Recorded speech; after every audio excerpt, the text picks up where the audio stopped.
मुख्यमंत्री झाले 2014 ते 2019, ह्या काळात गिरणी कामगारांच्या बाबतीत फक्त आश्वासनं देण्यात आली. एकही नव्यानं कोणता आराखडा देवेंद्र फडणवीस यांनी आखला आणि त्याच्यावर अंमलबजावणी होऊन गिरणी कामगारांना घरं भेटली असं कधीही झालं नाही. म्हणजे असे विविध क्षेत्रात काम करणारे ज्या संघटना होते त्यांनी तिथे एक निर्णय घेतला की कुठेतरी जर बदल घडवायचे तर लोकशाही आपण म्हटल्यावर राजकारणाशिवाय पर्याय नाही. राजकीय व्यवस्था किंवा राजकीय हे धोरणच ठरवतात की आपलं इथला विकास कसा होणार, इथे कोणती धोरणं होणार की नाही ते पण होणार की नाही. बरोबर. म्हणजे खऱ्या अर्थानं त्याच्यात आपण कुठेतरी आपला सहभाग असला पाहिजे किंवा त्याला कुठेतरी आम्ही आहोत ही जाणीव मात्र राज्यकर्त्यांना असेल किंवा पूर्ण ह्या प्रस्थापित राजकारण्यांना व्यवस्थेला दाखवून देण्याची गरज आहे की ते मराठी माणसाचे हे प्रश्न आहेत आणि त्याच्यासाठी मराठी माणूस आता वैयक्तिक आपली मराठी म्हणून भूमिका मांडतो. नमस्कार, मी संकेत आणि आपण पाहत आहात मुंबई आउटलुक. आज मुंबई महानगरपालिका यांच्या निवडणुकींची घोषणा झालेली आहे आणि जिकडे तिकडे निवडणुकीचं वातावरण आहे. दोन मोठे गट आपल्याला दिसत आहेत या निवडणुकीमध्ये. एक महायुती आहे ज्यामध्ये मुंबईचा विचार केला तर शिंदेंची सेना आहे आणि भाजप आहे. दुसऱ्या बाजूला महाविकास आघाडी आहे, त्याच्यामध्ये उद्धव ठाकरे यांची शिवसेना आहे, मनसे त्यामध्ये येताना दिसतोय, शरद पवारांची राष्ट्रवादी आहे, काँग्रेसही आहे. ह्या दोन गटांपेक्षा देखील आणखीन काही पक्ष, आणखीन काही लोक आहेत जे मुंबईसाठी, मुंबईच्या लोकांसाठी आणि विशेष करून मराठी लोकांसाठी भांडताना आणि त्यांचे मुद्दे उचलताना दिसत आहेत.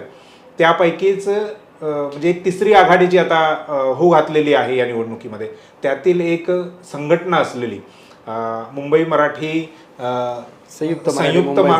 संयुक्त महाराष्ट्र चळवळ जी आहे त्यांच्या माध्यमातून जे काम चालू आहे, विशेष करून गिरणी कामगारांसाठी काम चालू आहे. गिरणी कामगारांचा प्रश्न अगदी 80च्या दशकामध्ये सुरू झाला, तो अद्यापही त्या प्रश्नावरती किंवा त्यांच्या समस्यांचं समाधान झालेलं नाही आहे. या संघटनेच्या माध्यमातून बने सर आहेत, ते या संघटनेचं काम करतात आणि विशेष करून गिरणी कामगारांचे प्रश्न सोडवण्यामध्ये ते प्रामुख्याने पुढाकार घेत असतात. आणि आता सध्या तिसरी आघाडीचा जे आम्ही उल्लेख केलेला आहे, ही तिसरी आघाडी 20 तारखेला तिसरी आघाडीचा निर्माण झालेला आहे. त्यांची पत्रकार परिषद झाली 19 तारखेला, 19 डिसेंबरला. आणि ती तिसरी आघाडी आता मुंबई महानगरपालिकेच्या निवडणुकीच्या मैदानात उतरलेली आहे. ही तिसरी आघाडी थोडी वेळ आपण बाजूला ठेवून गिरणी कामगारांचा प्रश्न काय होता, आज काय आहे आणि इतक्या वर्षांमध्ये म्हणजे जवळजवळ 40-45 वर्ष झालेली आहेत, अजूनही त्या प्रश्नांवरती का तोडगा काढलेला नाही आहे, ते प्रश्न अजूनही का आहे त्या स्थितीमध्ये ठेवण्यात आलेले आहेत, या मुद्द्यांवरती चर्चा करण्यासाठी बने सर आज आपल्यासोबत आहेत. मुंबई आउटलुकमध्ये तुमचं स्वागत आहे. अगदी म्हणजे सुरुवातीपासून बोलायचं झालं तर 1982चा एक संप झाला होता आणि त्या संपावरतीच आजपर्यंत बोट ठेवलं जातं की त्या संपामुळे गिरण्या ज्या आहेत त्या बंद झाल्या.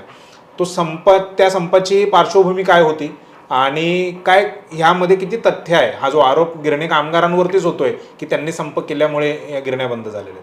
नाही, खरं बात आहे की हा जो संपाचं मूळ कारण होतं ते पगारवाढीचं होतं की पगारवाढ मिळाली पाहिजे आणि बोनस मिळाला पाहिजे.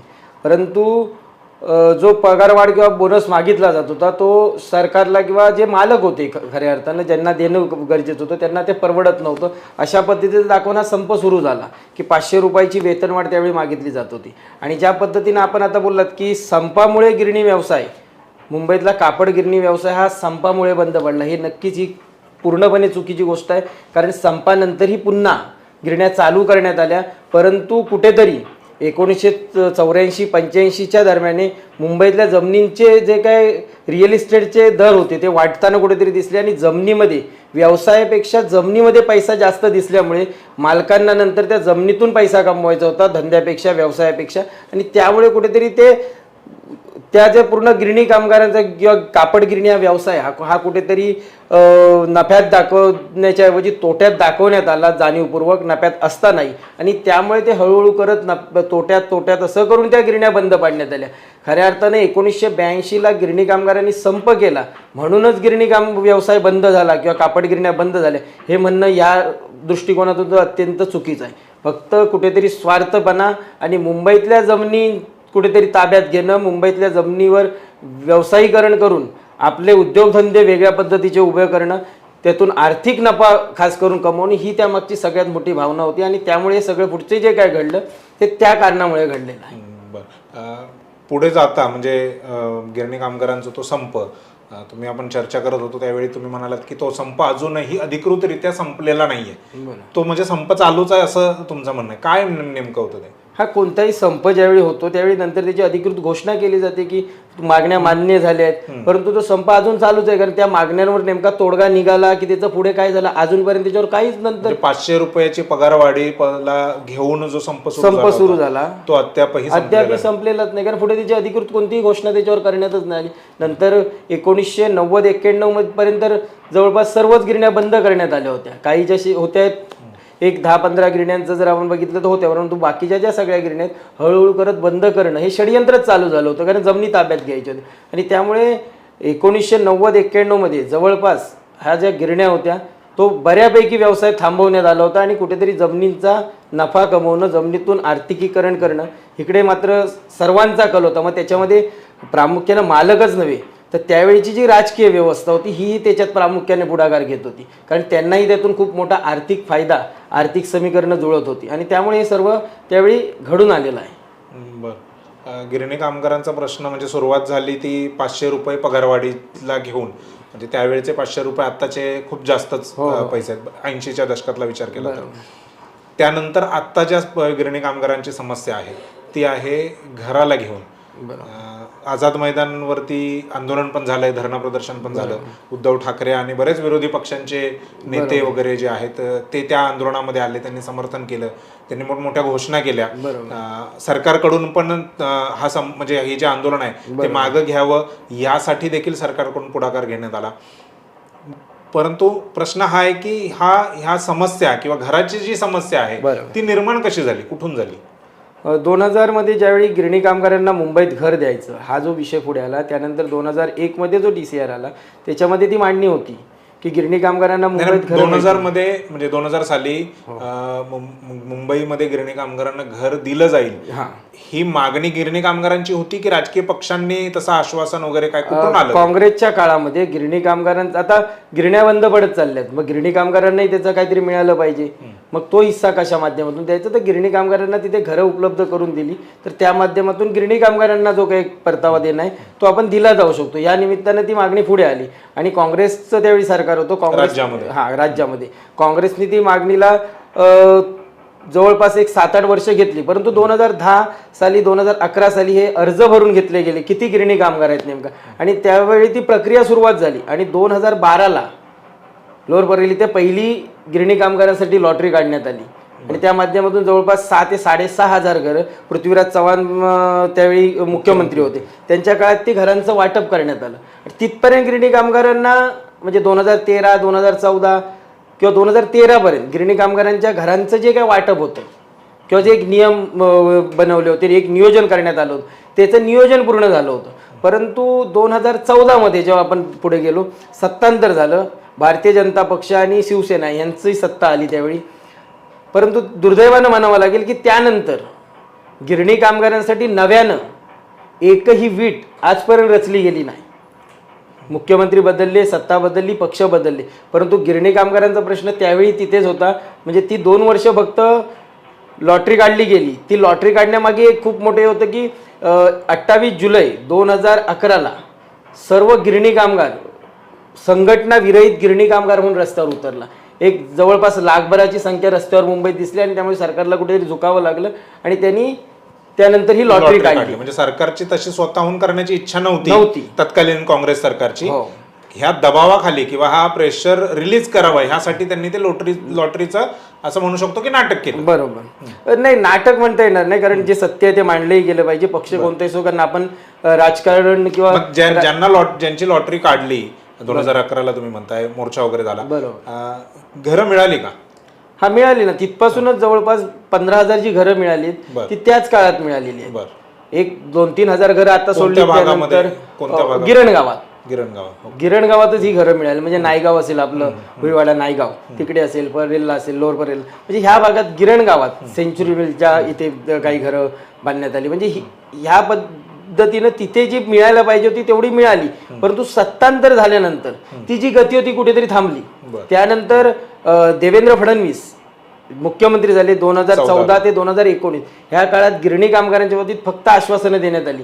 एकही नव्यानं कोणता आराखडा देवेंद्र फडणवीस यांनी आखला आणि त्याच्यावर अंमलबजावणी होऊन गिरणी कामगारांना घरं भेटली असं कधीही झालं नाही. फक्त जी काँग्रेसच्या काळातली नियोजित होती, कारण त्यावेळी निर्णय घेण्यात आले, काम सुरू झालं, परंतु घरं बांधण्यात आली नव्हती. आणि त्या घरांच्या चावी वाटपाचं काम मात्र या युती सरकारच्या काळात करण्यात आलं. स्वतःहून त्यांनी नंतर कोणताही उपक्रम म्हणजे 2019च नव्हे, आज जरी 2025 आपण म्हणत असलो तरी 2025 म्हणजे 2019 पासून 25 पर्यंत 6 वर्षाचा जरी आपण विचार केला तर उद्धव ठाकरे मुख्यमंत्री असतानाची 2 वर्ष सोडली, तर मुख्यमंत्री नसतानाही सत्तेचा जो काय अधिकार आहे तो आपण सगळ्यांना माहिती आहे की देवेंद्र फडणवीस यांच्याकडेच होता.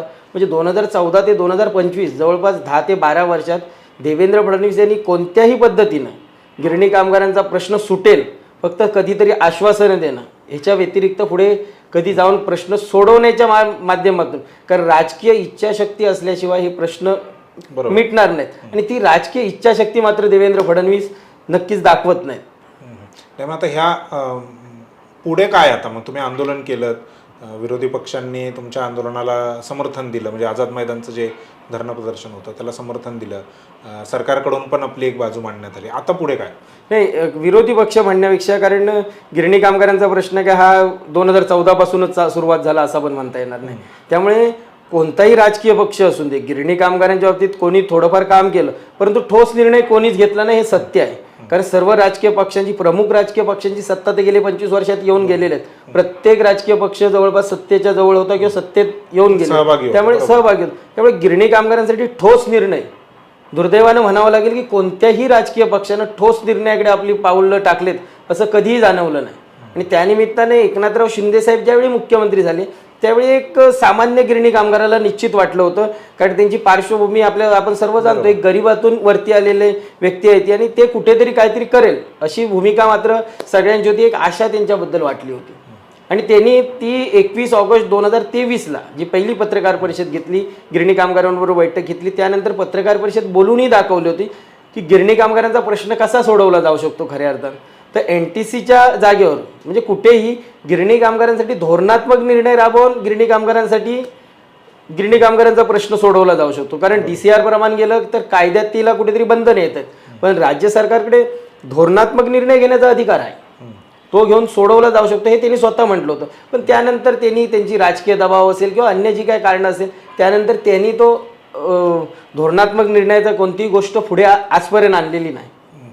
2025ला म्हणजे 9 जुलै 2025ला ज्यावेळी एक महामोर्चा आम्ही घेतला, सर्व 16 संघटना एकत्रित येत संयुक्त लढा समितीच्या माध्यमातून, त्यावेळी उदय सामंत आणि प्रसाद लाड हे आले. त्यानंतर 10 तारखेला एकनाथराव शिंदे साहेबांनी मंत्रालयात बैठक बोलवली होती.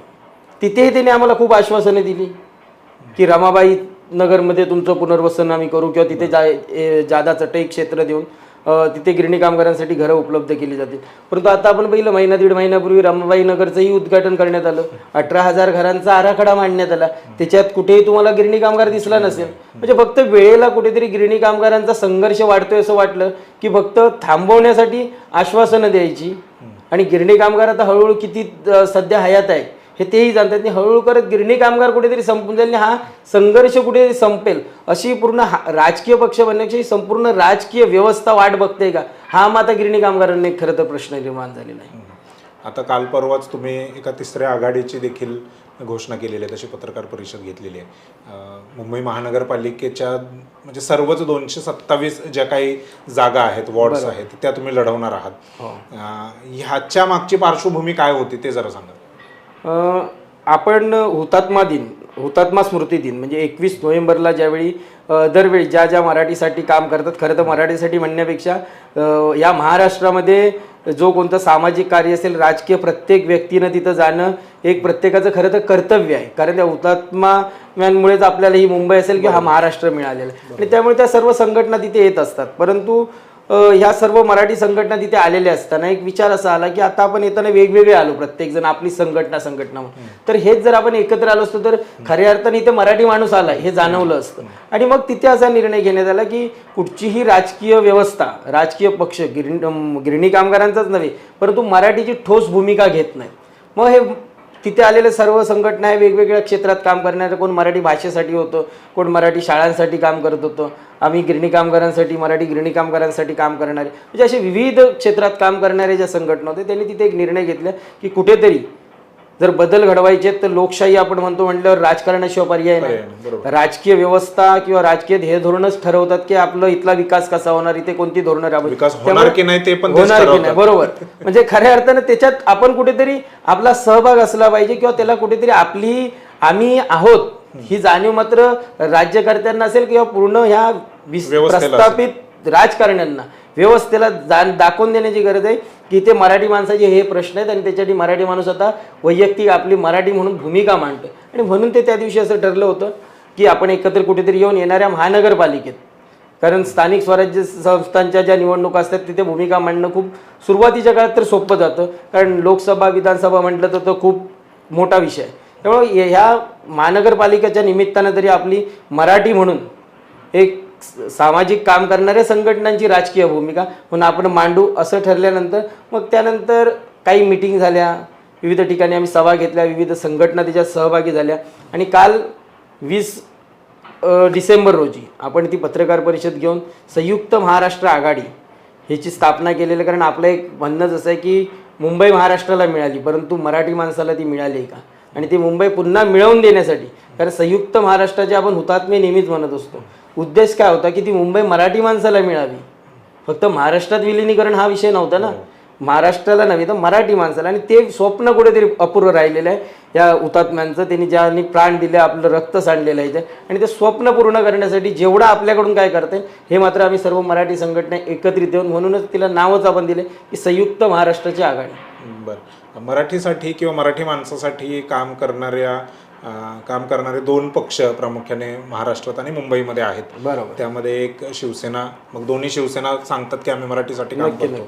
त्यानंतर मग महाराष्ट्र नवनिर्माण सेना राज ठाकरे यांच्या नेतृत्वामध्ये ते पण हाच दावा करतात.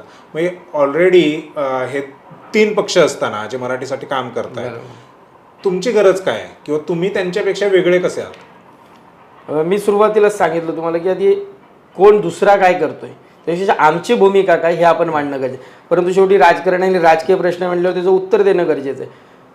गेली 65 वर्ष झाली हा महाराष्ट्र, स्वतंत्र महाराष्ट्र मराठी भाषिकांना मिळाला आपला महाराष्ट्र. 65 वर्षात पक्ष बदललेत, सत्ता बदललेत, सत्तेतील पक्ष बदलले, परंतु जो सत्ता कारण करणारा, सत्तेवर बसलेले माणसं मराठीच होती ना.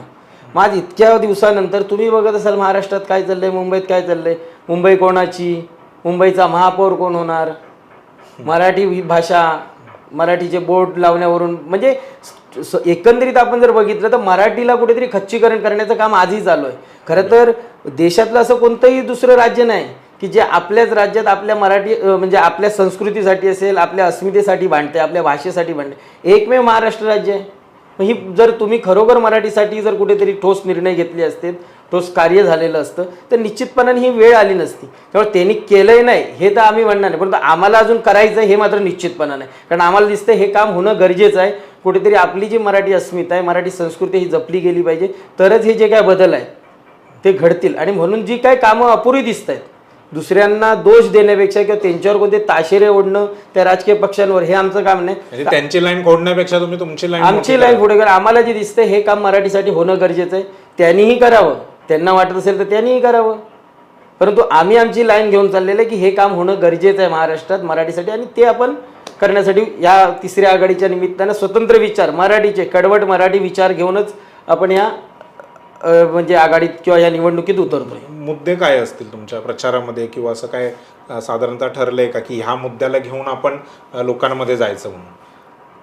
आता खरं तर हे मुद्दे आपण करण्या सर्व मराठी संघटना आहे, महाराष्ट्रासाठी काम करणार आहेत. त्यामुळे आपले मुद्दे फक्त निवडणुकांपुरते असणं कठीण आहे, कारण फक्त मुंबईपुरतं आम्ही काम करत नाही. आम्ही विचार करतोय अखंड आमचा महाराष्ट्र आहे. त्यामुळे जे महाराष्ट्राच्या हिताचे जे विचार आहेत ते निश्चितपणानं पहिल्यांदा मांडले जातील आणि त्या अनुषंगानं म्हणजे जर महाराष्ट्राच्या हिताचा आपण विचार केला तर अधिवास कायदा आहे हा सर्व संघटनांचा एक अडथळा आहे किंवा सर्व संघटना त्याच्यावर काम करत आहेत. कारण 15 वर्षाचा दाखला घेऊन इथला जर एखादा कोण भूमिपुत्र बनत असेल किंवा इथला स्थानिक बनत असेल तर स्थानिकाची नेमकी व्याख्या काय? आम्ही इथे भूमिपुत्र आहोत तर आमच्यासाठी वेगळं काहीतरी असलं पाहिजे ना, आमचे अधिकार वेगळे असले पाहिजेत. परंतु कोणी येतो फक्त 15 वर्षाचा अधिवास दाखला घेऊन इथले स्थानिक अधिकार गिळंकृत करतोय. त्यामुळे आपलं म्हणणं असं आहे की पहिल्यांदा की 1960 पासून ज्या दिवशीपासून आमचा महाराष्ट्र स्वतंत्र झाला तिथपासून हा अधिवास कायदा लागू केला पाहिजे. मग त्यापूर्वीपासून कोणत्याही जाती धर्मा पंथा प्रांताचा जो महाराष्ट्रात राहतो तो मराठी आपल्यासाठी ही आपली भूमिका आहे. म्हणजे की 1960 पासून राहतोय तो आमच्यासाठी मराठी आहे, मग तो कोणताही असून ती. त्यामुळे ते आता काय कोणत्या दिशेने जाणार आहेत, कारण पुढे आता जसं निवडणुका जवळ येतील तेव्हा निश्चितपणाने या गोष्टी आपणही क्लिअर करू. परंतु मुंबईचेही अनेक प्रश्न आहेत मग की माझ्या SRA मधल्या म्हणजे मराठी बांधवांचे जे SRA प्रकल्प आहेत हे जाणीवपूर्वक अडकवले जातात. तिथे ते प्रकल्पांमध्ये वेगवेगळ्या अडथळे आणले जात आहेत. पण तेच एखादा परप्रांतीय किंवा अन्य भाषिक लोकांची जर संख्या जास्त असेल तर तिथले प्रकल्प त्वरित उभारून तिथे SRAच्या बिल्डिंग उभ्याही केल्या जातात. का? कारण ती एक गट्टा मतं कुठेतरी मतदानाचं गणित करून मतांचं गणित करून ते सगळ्या गोष्टी केल्या जातात. हेही प्रश्न आहेत. आज आपण मागणी करतोय की मुंबईतले मेट्रो स्टेशन जे आहेत तिथे आपण नावं बघतो वेगवेगळी नावं आहेत मोतीलाल ओसवाल हे ते. अरे आमचे जे 107 हुतात्मे झाले त्यांना आपली प्रमुख मागणी आहे मुंबईतल्या ज्या ज्या ठिकाणी रस्ते असतील या मेट्रो स्टेशन असतील किंवा अन्य ठिकाणी चौक असतील इथे मात्र निश्चितपणानं आमचे हुतात्मा असतील किंवा महाराष्ट्रासाठी ज्यांनी आपलं कार्य काहीतरी केलं महाराष्ट्रासाठी आपलं रक्त सांडलेले हुतात्मे असतील किंवा अन्य जे काय आपले क्रांतिकारी आहे ज्यांनी या महाराष्ट्रात बदल घडवण्यासाठी क्रांती घडवण्यासाठी काहीतरी काम केलं अशांची नावं द्या. काही ठिकाणी आपण नाव बघतो ज्यांचा महाराष्ट्राशी काही संबंध नाही त्यांची नावं लागलीत आणि निश्चितपणानं ह्यावर तर काम आम्ही मोठ्या प्रमाणात करू. येणाऱ्या काळात ते महाराष्ट्र शासनाला म्हणण्यापेक्षा BMCला मुंबई महानगरपालिकेला ही नावांचं म्हणजे नामांतरण करावंच लागेल. या प्रकारची भूमिका निवडणुकीनंतर मात्र आम्ही निश्चितपणानं मांडू.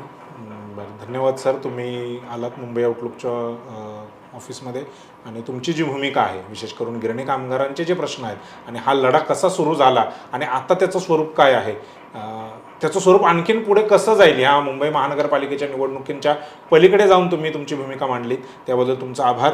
धन्यवाद. धन्यवाद.